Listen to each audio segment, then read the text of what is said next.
크리스마스 하루 쉬고 우리 한국 시장 열렸습니다. 역시나 마찬가지로 중국 증시도 열렸는데 사실 중국 증시 같은 경우에는 24일의 경우에는 정부 정책 수혜 기대감으로 강세 흐름으로 거래를 마감을 했고요. 25일 같은 경우에는 미국과 중국 간의 갈등 심화로 하락으로 거래를 마감을 했습니다. 오늘은 보합권에서 거래가 되고 있는 상황입니다. 중국은 성탄절이 연휴가 아니기 때문에 어제장도 열렸는데 일단은 중국도 역시나 마찬가지로 미국의 영향을 받는 듯합니다. 달러가 워낙 강세 탄력을 보이고 있는 상황 속에서 위안화에 대한 우려감도 커지고 있습니다. 이 가운데서 오늘 한국의 원달러 환율도 사실 심상치 않은데요. 앞으로 단기적인 고점인 1,500원대까지 올라갈 것이다라는 우려감 나오고 있는 가운데 오늘 1,460원대에서 거래가 되고 있는 상황입니다. 외환 시장 불안한 만큼 오늘 시장 위험 자산 쪽도 위험하게 움직이고 있습니다. 일단 이러한 시장 상황들 오늘 3시 30분까지 계속해서 살펴보실 필요가 있을 것 같습니다. 이어서 오늘 이데일리 인사이트 코너로 이어가 보도록 하겠습니다. 오늘은 윤석천 평론가 모시고 이야기 나눠보도록 하겠습니다. 안녕하십니까? 네, 안녕하십니까? 네, 오늘 또 이슈를 보니까는 지금 정말 시기적절한 이슈가 아닐까 싶은데 캘리포니아가 자체 대기오염 규제와 관련해서 보니까는 오하이오주 등 다른 주들이 내놓은 요 소송을 좀 기각을 했다라는 뉴스가 나왔는데 어떻게 보셨습니까? 그렇죠. 연방 대법원에서 기각을 한 거예요. 네. 사실 캘리포니아 같은 경우에는 네. 1960년도부터요. 60년대부터 연방 그 정부가 그 규정한 그 배출가스 오염 기준이 있잖아요. 네. 그거보다 더 엄격한 기준을 갖다가 캘리포니아는 독자적으로 시행을 해왔어요. 그걸 갖다가 이제 그 시행하는 이유가 있는데요. 캘리포니아의 어떤 지리적 특성을 갖다가 좀 이해하실 필요가 있습니다. 네. 캘리포니아는 저지대인데 사방을 갖다가 산이 둘러싸이고 있잖아요. 그다음에 미국에서 제일 큰 항만이 자리 잡고 있습니다. 그죠. 그 항만의 물동량이 전국의 한 40%예요. 항만이 있으니까 엄청나게 큰 트럭들이 왔다 갔다 하겠죠.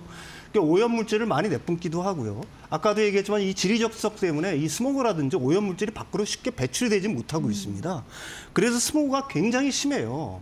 그래서 이제 캘리포니아 같은 경우에는 연방 정부가 정한 그 어떤 그 배출가스 규제 기준보다 더 엄격한 기준을 갖다가 적용하는 걸 갖다가 사실은 연방 정부가 승인을 인정을 해줬습니다. 니들은 약간 좀 특이한 조건이니까 그걸 갖다 승인을 해준 거죠.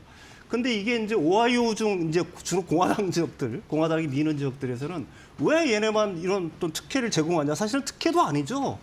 공기를 더 깨끗하게 하겠다는 건데 그거는 연방 정부가 헌법이 정한 사실은 모든 주들의 어떤 공평한 규칙을 적용해야 되는데 캘리포니아에만 더 이 엄격한 규제를 적용하는 것 갖다가 자기들은 이해하지 못하겠다 그래가지고 소송을 제기한 거예요. 그래서 이제 4월 달에 사실은 연방 그 항소법원에서 일단 이건 아니다. 니들이 이걸 갖다가 소를 갖다가 제기할 만한 게 안 된다라고 그래서 기각을 했는데 이걸 대법원까지 몰고 간 건데요. 대법원에서 자체적으로 기각을 시킨 겁니다. 이거는 사실은 이유가 없다. 어떤 특별한 주가 자기들만의 어떤 독특한 어떤 지리적 요건이라든지 어떤 필요에 의해서 그 청정한 어떤 공기 질을 갖다 유지하는 거에 대한 더 높은 기준을 적용하는 건데 왜 다른 주들이 거기에 태클을 거냐? 사실은 이제 연방 대법원의 입장은 그런 거죠. 예, 예. 네네. 그리고 사실 보니까는 캘리포니아주가 전기차 시장에 있어서 굉장히 중요한 입지라고 하는데 앞서서 설명해 주셨던 거랑 이어지는 것 같아요. 예, 그렇습니다. 이게 사실은 캘리포니아 같은 경우에는 그 배출가스를 갖다가 계속해서 줄이겠다는 어떤 목적 하에 배출가스 규제를 갖다가 더 엄격하게 했잖아요. 따라서 이제 친환경차에 대한 어떤 그 지향? 이게 이제 다른 주들에 비해서 훨씬 심했던 거고요. 사실 이제 캘리포니아가 미국에서 그 어떤 차지하는 그 위상 자체를 갖다가 이해하실 필요가 있습니다. 캘리포니아는 올해 IMF에 의하면은 올해 일본 GDP를 갖다 추월한다고 그래요. 그러니까 그 캘리포니아가 미국 전체적이죠. 그다음에 중국, 그다음에 독일에 이어서 세계 4위의 그 GDP를 갖다가 자랑하는 겁니다. 그러니까 이게 엄청나게 미국에서는 굉장히 큰 주고 미국 GDP의 거의 뭐 제1순위죠. 근데 이게 그 24년 3분기까지 그 캘리포니아는 누적 전기차 판매량이 한 211만 대 정도 됩니다. 이게 어느 정도냐면은 미국 전체 누적으로 해서 판 전기차 있지 않습니까? 그거에 거의 약 39% 정도에 해당을 하는 거예요. 그러니까 미국에서 팔린 전기차의 거의 한 40% 정도가 캘리포니아에서 팔렸다라고 생각하면 되는 거고요. 24년 2분기 신차 판매 중에서 전기차가 차지하는 비율이 캘리포니아에서는 25.7%입니다. 그러니까 다른 그 주들 미국 평균에 비해서 한 2배 정도 높은 전기차 침투율을 보이고 있는 거고요. 이 캘리포니아 주지사 같은 경우에는 트럼프 일기 때도 사사건건 사실은 충돌을 했죠. 그래서 그 트럼프 일기 행정부 당시에 그 이 캘리포니아가 제기한 소송 자체가 한 120여 건 정도가 됩니다. 그러니까 트럼프 2기가 들어서면서도 역시 뭐 이런 어떤 그 캘리포니아의 어떤 독자적인 어떤 배출가스 규제라든지 이런 거에 대해서 이제 연방 정부 차원에서 이제 무력화시키려고 하는 시도들이 굉장히 많이 있을 텐데 캘리포니아는 벌써 그 소송에 대비를 이미 하고 있다라고 그래요. 이 기후 변화뿐만 아니라 이민 등 문제에 대해서도 주정부 차원의 대책을 갖다가 마련 중인 상황인 거고요. 캘리포니아가 사실은 중요한 이유가 캘리포니아의 이런 어떤 대기 환경 규제라든지 아니면 전기차의 어떤 정책들 같은 경우를 갖다가 추종하는 주들이 12개 주가 돼요. 주로 이제 미국 서부에 위치한, 그다음에 미국 북동부 지역에 위치한 주들인데 코네티컷, 뭐 델라웨어, 메인, 메릴랜드, 매사추세츠, 뉴저지, 뉴욕, 오리건, 펜실베이니아, 버몬트, 워싱턴 등 같은 주들이 이 캘리포니아 주의 어떤 규칙이라든지 이런 걸 갖다 추종하는 주들이다. 그래서 캘리포니아의 어떤 그 대응, 그러니까 트럼프 정책에 대한 어떤 대응 정책들이 이게 굉장히 중요한 어떤 상징적인 어떤 의미를 담고 있다. 이렇게 말씀드릴 수가 있을 거예요. 그리고 보니까는 캘리포니아에서 2025년까지 승용차 그리고 경트럭 무공해차 의무화를 승인했다라는 이러한 또 뉴스도 나왔는데 이게 가능한 걸까요? 이게 환경보호청, 지금 바이든 행정부잖아요. 바이든 행정부에서는 이제 못을 박아준 거죠. 이게 가능할까요, 근데?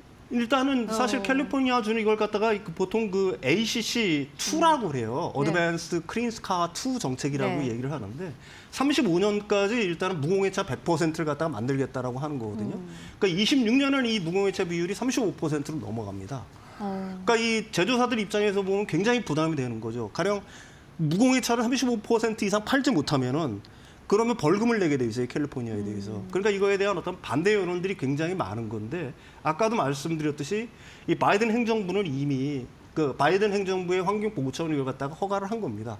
물론 이제 트럼프 대통령이 들어서게 되면 2기가 되게 되면은 이거 못하게 주정부가 이걸 갖다가 마음대로 못하게 분명히 트럼프 행정부에서는 이제 다시 뭐 제재라든지 못한다라는 어떤 걸 갖다가 내세워가지고 강력하게 압박을 하겠죠. 그렇지만 트럼프 1기 때와 마찬가지로 캘리포니아가 주가 그대로 그 연방정부, 트럼프 2기 행정부의 어떤 정책을 가다가 그대로 따를 가능성이 있느냐는 건 그건 아니라는 얘기입니다.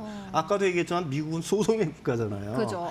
예, 그러니까 이게 사실은 가령 트럼프 행정부가 내년 1월 20일 날 들어와가지고 캘리포니아도 안 돼 이거 없애 이렇게 하더라도 사실은 이 소송이라든지 그다음에 뭐 대법원의 판단이 나기까지는 이게 굉장히 긴 시간이 필요하다는 얘기죠, 사실은. 그래서 뭐 이게 캘리포니아가 이걸 마음대로 할 수 있다 없다의 그 차원이 아니라 사실은 이걸 더 넘어가서 보게 되면 트럼프가 지금 트럼프 2기 행정부에서 하려고 하는 모든 정책들에는 그에 못지않게 불확실성이 존재한다는 걸 갖다가 말씀드리고 싶은 거예요. 네. 예. 지금에 이제 나온 정책들이 완전히 뒤집는 정책들이어서 사실 그럴 수도 있을 것 같은데 네네. 그런데 또 유럽 생각해 보면은 사실 유럽에서는 그렇지 지금 이제 전기차를 의무화하는 방안들에 대해서 지금 현재는 좀 약간 막고 있는 상황 아닙니까? 지연이 된 것 같은데. 주춤주춤하고 있는 상황이죠. 그죠? 예.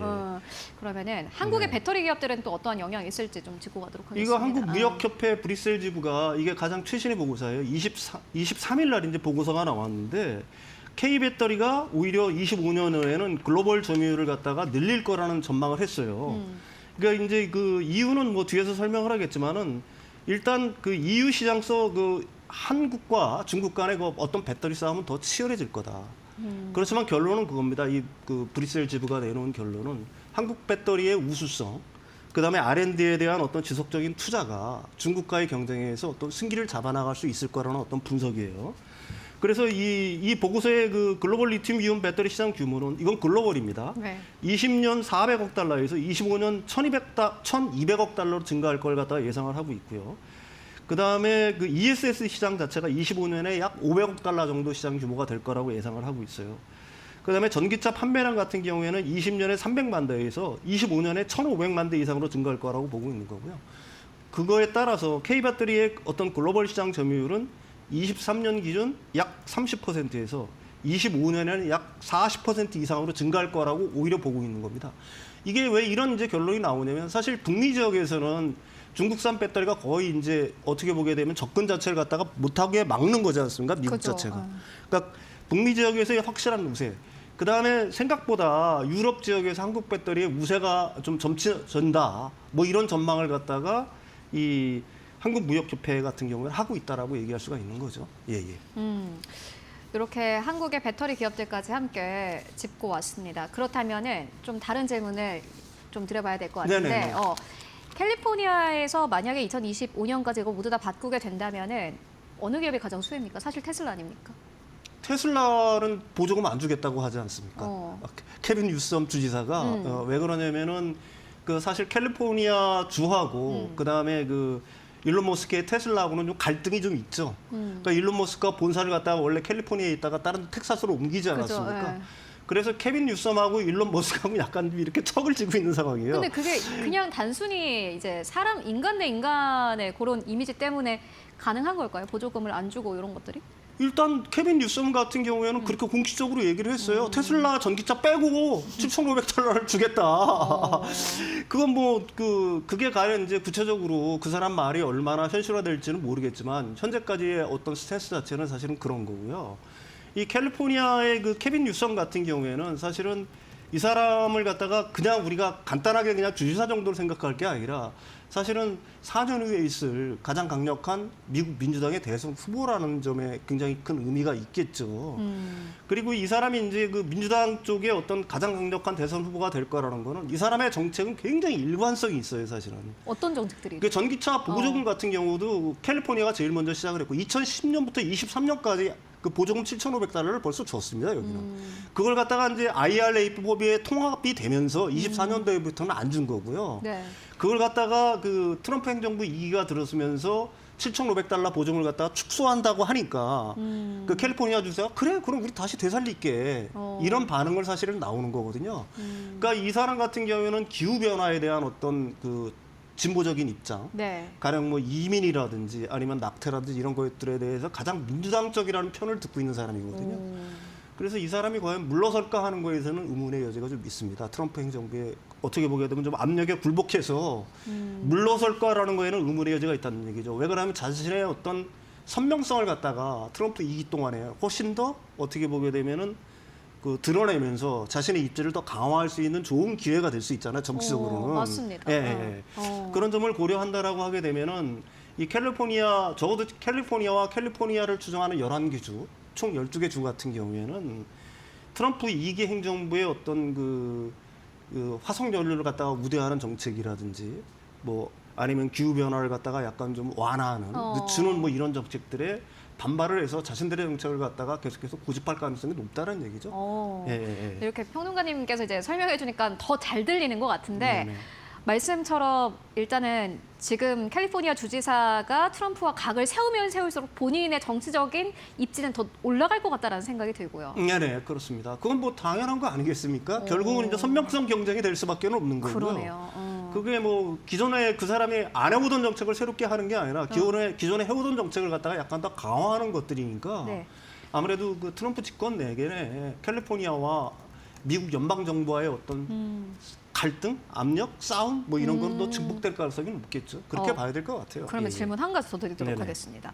친환경 쪽으로 좀 이제 넓혀서 좀 질문을 드려볼 텐데 친환경 쪽은 사실 이제 피해갈 수 없는 어떤 구조적인 변화인 것 같은데 트럼프 당선자 그리고 2025년 새로운 미국 정부의 대통령인 트럼프 대통령은 사실 이 정책들을 좀 반대하는 입장이에요. 네네. 이것도 어떤 좀 노이즈라든지 이런 것들을 만들어낼 수 있을까 어떻게 보십니까? 어떻게든 이제 구조적인 변화는 그쪽으로 가고 있는데 그걸 좀 늦춘다고 해서 이게 좀 큰 변화가 될 수 있을까라는 생각도 들거든요. 저도 그 의견은 개인적으로 동감합니다. 사실 뭐 트럼프 대통령이 뭐 기후 변화라든지 아니면 친환경 정책에서 겉으로는 굉장히 어떻게 보게 되면은 때에 따라서 적대적인 어떤 뭐 모양새들을 사실 보이고 있는 건데 네. 트럼프 지정의 뒤를 밀고 있는 사람들이 사실은 그런 사람들이기 때문에 그래요. 전통적인 뭐 어떤 이런 세력들. 그렇지만 세계라는 거는 당위성이라는 게 있잖아요. 맞아요. 마땅히 가야 될 길이 있는 거고 만약에 이 상황에서 미국이 가령 뭐 전기차를 갖다가 포기한다거나 아니면 그래서 뭐 내연차를 오히려 더 키운다고 하게 되면은 미국은 전체적으로 갈라파고스의 섬이 될 가능성이 높아요. 만약에 그렇게 된다라고 하기에는 다른 나라들은 전기차로 해가지고 자율주행 기술, 인공지능 기술 이걸 탑재를 해서 사실 전기차가 아니면은 내연기관차는 그걸 구현하기가 굉장히 힘들잖아요. 힘들죠. 그래서 그게 마땅히 가야 될 끼고 그게 미국의 어떤 기술 패권에도 그게 굉장히 유리한 길이라는 걸 갖다가 트럼프 대통령이 똑똑한 사람이니까 알 거란 얘기입니다. 다만 일부는 자기신들의 어떤 지원했던 것들, 자신들의 공약을 갖다가 하루아침에 뒤엎을 수는 사실은 없는 거잖아요. 그러니까 일부는 이걸 외치고 있지만 우리가 마땅히 가야 될 길이 이 길이라는 걸 갖다가 일론 머스크라든지 트럼프 대통령은 저는 충분히 알고 있을 거라고 생각을 하는 거고요. 약간의 노이즈들은 있겠죠. 가령 뭐 바이든 행정부처럼 드러내놓고 막 친환경 정책이라든지 뭐 전기차 전환 정책을 갖다가 밀어붙이지는 않겠지만 그걸 갖다가 억지로 막는 어리석은 행동을 하지 않을 거라고 저는 개인적으로 생각을 합니다. 그러면은 네. 지금까지 전통적인 에너지 기업들에 대해서는 어떠한 스탠스를 좀 나타내게 될까요? 어쨌든 간에 말씀처럼 구조적인 변화가 있다면은 지금까지 내놓은 공약들은 버리고 가야 되는 거 아닙니까? 아니죠. 그렇지는 않고 가령 뭐 지금 그 천연 가스라든지 가령 뭐 오일이라든지 이런 거 지금 뽑아내고 있잖아요. 근데 이게 우스운 게 뭐냐면 바이든 행정부에서 그게 최고치로 치솟았어요. 아, 그래요? 그러니까 대통령의 어떤 정책에 의해서 그걸 갖다가 늘리고 줄이는 게 아니라 한번 생각을 해보십시오. 천연가스 가격이나 오일 가격이 만약에 급락을 한다고 해보십시오. 트럼프가 아무리 빈다고 해도 생산을 하겠어요? BEP가 안 맞춰지는데? 궁극적으로는 화석연료 생산을 갖다가 그 트럼프 대통령이 어떻게 강하게 추진한다라고는 하지만은 시장이 그걸 갖다가 결정하는 거지 정책이 결정하는 포지션은 그렇게 많지 않다는 얘기입니다. 물론 뭐 어느 정도 가격이 떨어지게 되면 보조금 정책을 동원해서 어느 정도 하겠지만은 가령 몇 년도 굉장히 그 오일 가격이 급락했던 때 있지 않습니까? 그럴 때 보조금 준다고 생산하겠어요? 오일 업자들이 생산하겠냐고요. 그러니까 정부 정책이라는 거는 사실은 그 어느 정도 어떤 산업에 어느 정도 자신들이 요구한 대로 어느 정도 도움을 줄 수 있지만 궁극적으로 그 산업이 진짜로 할 거냐 안 할 거냐는 시장이 결정한다는 얘기입니다. 무슨 얘기냐? 오일이나 천연가스 가격이 만약에 폭락을 한다고 하게 되면은 트럼프가 아무리 화석연료를 생산을 한다고 하더라도 생산을 하고 하더라도 사실은 미국의 업자들 생산을 안 할 거란 얘기입니다. 돈이 안 되니까. 돈이 안 되니까요. 반대로 오일 가격이라든지 천연가스 가격이 올라간다라고 하면 트럼프가 하지 말라 그래도 생산을 하겠죠. 그게 바이든 행정부 때 일어난 일이에요, 사실은.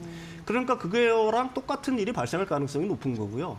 정치 지도자들이 하는 얘기는 그게 어떤 상징성, 의미 자체는 있지만 그게 그 사람을 갖다가 키우고 아니면 덜 키우고의 어떤 결정적인 변수 자체는 제가 생각하기에는 못 된다.